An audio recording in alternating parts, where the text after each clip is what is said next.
It takes more than just city council meetings to run a city. Employees work tirelessly behind the scenes to make sure the needs and wants of its residents and their visitors are met. Here are some of their stories in protecting our community.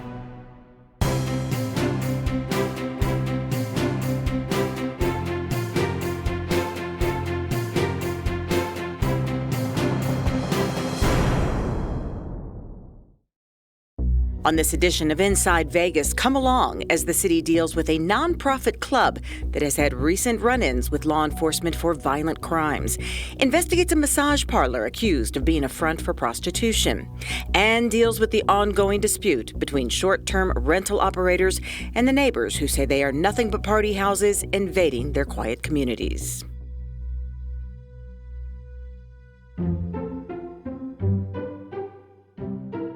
Discussion for possible action regarding a complaint and to set a hearing date for disciplinary action against the Elks Lodge 1508 for violations Las Vegas Municipal Code. Elks Lodge has had a surge of violent crimes occurring at the business since January of 2017. There have been 78 calls for service related to this location. Elks Lodge 1508 is promoting, causing, allowing, and enabling a public nuisance. Based on the seriousness of the city code violations and public safety concerns, the Business License Division requests disciplinary action against the Elks Lodge number 1508.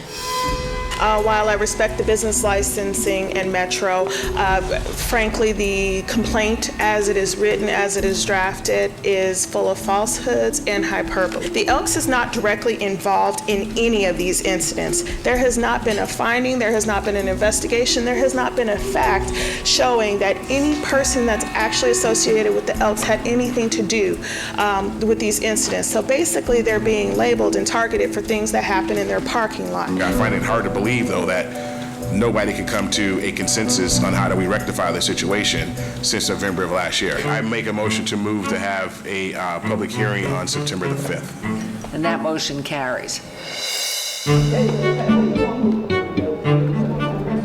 I'm pleased that the council is on board with keeping the Elks open and trying to figure out something that will work for both sides. I think now maybe we can get something legal in place to improve the relations and to actually keep this lodge open because it's a very important part of the community. You know, they have a lot of valid points that they want to bring forth and council to hear them, so it's good to get that on record. Do you think they have a chance of reopening? I think if maybe there's some sort of come to terms meeting that we have and we can figure out ways to keep the public safe, then yeah, I think they should have a chance.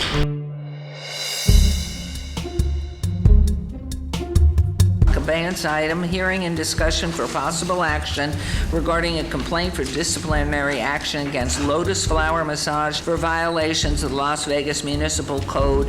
This location has a long history of prostitution. There have been 7 arrests for solicitation of prostitution and 3 inspections that revealed that employees were living inside the location. There's cash on the bed, and this is a photo of a fully stocked refrigerator with all sorts of food. In January of 2018, Metro SIS conducted an undercover investigation at Lotus Flower, which resulted in a Metro officer being solicited for prostitution by therapist Lee Wang. Lotus Flower has violated the terms of its business licenses by providing sexual services and continues to operate as a front for prostitution. We are seeking revocation of the business license. As to Asian Flower, the allegations are similar. Let's get right down to it. These massage parlors are fronts for prostitution. Everybody knows it. I know it. The council knows it. Opposing council knows it. The public Objection. I mean, I'm sorry. You can't come in here with a broad sweep like that. I apologize to interrupt his arguments. Okay. That's over the top. There are things that can be done to give an opportunity to a small business person in this town other than just yanking the license, see you later. In the city of Las Vegas, we frown upon prostitution until our city constituent says, hey, we want to legalize it. We have 17 counties in the state of Nevada. 15 prostitution is legal, 2 it's not. It's Clark and Washoe. I highly suggest your client move to a county that she can do this shenanigans. Otherwise, in the city of Las Vegas, I would never support this business. The reason my client was there, Lee Jun Wang was there, and she was working there. She was doing cleanup duties, laundry, things of that type. And she's allowed to do that. Police officers' penises. And she was arrested for that, ma'am. Excuse me. Yeah, exactly. She was arrested for that. Supposed to be there. She was arrested for that. Okay. There was nothing preventing her from being there. I don't want to state and restate the obvious. By our laws, by our statutes, by our code, this is illegal conduct, and if we're going to enforce it, they shouldn't be allowed to operate as a business in the city of Las Vegas. I mean, you really can't stand there and say that prostitution has not occurred in these businesses. I know you can't do that because the criminal courts have said that it's happened. I just couldn't buy your argument, although I do give you lots of credit. And I just want to move now to revoke the licenses of Lotus Flower and Asian Flower. Thank you. There's a motion on agenda item 39. Please vote and please post. Motion carries. All right, thank you for your time today. You did a good job being a good lawyer, so you deserve a raise. Don't worry, I'll start charging more. Thank you.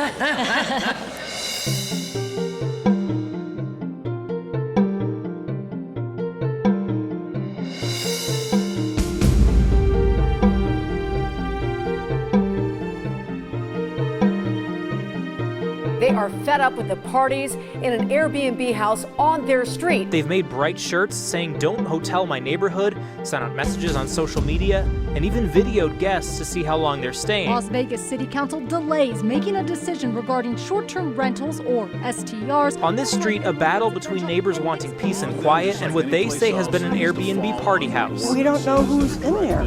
Are they building bombs in there? Are all good people here? Yeah. This is something neighbors are obviously fired up by. You see their bright shirts.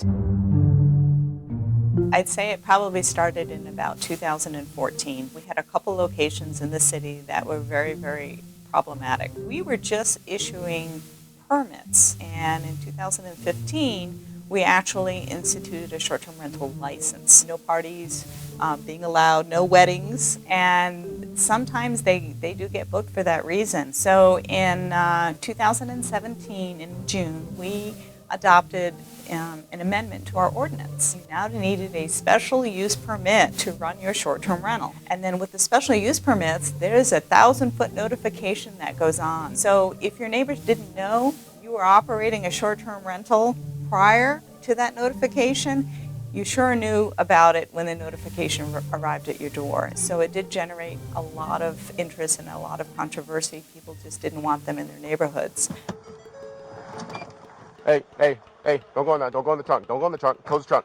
This one particular one is actually out there in the Northwest. It's actually out in Ward 6 on November 30th. Metro was called because two of the party occupants, or partygoers, I should say, the report was they were fighting in the street. You know why we're out here, yeah? What's up? You know why we're out here, right? I really don't. There was some people out here fighting. I promise you there wasn't. Okay, well, somebody called and said the people out here fighting. You're the one renting the house? Yeah. Okay, so you just rent it for the night, yeah? We rent it last night and this night, yeah. Okay. I'm down to tell everyone to leave, but Cool. that's it. All right. That's all I have to do? Yep. Okay. The second one was, again, another big party. It was on January 2nd, and Metro also responded to that. Police, open up! I'm gonna work with you right now. I'm gonna be honest. Have them open the door. The renter has a rider on their contract that says no parties. It's not a party. Yes, it is. What is it then? This is a party. Police, if you don't live here, get out now! Calmly and quietly, please. That's all I ask. Calmly and quietly.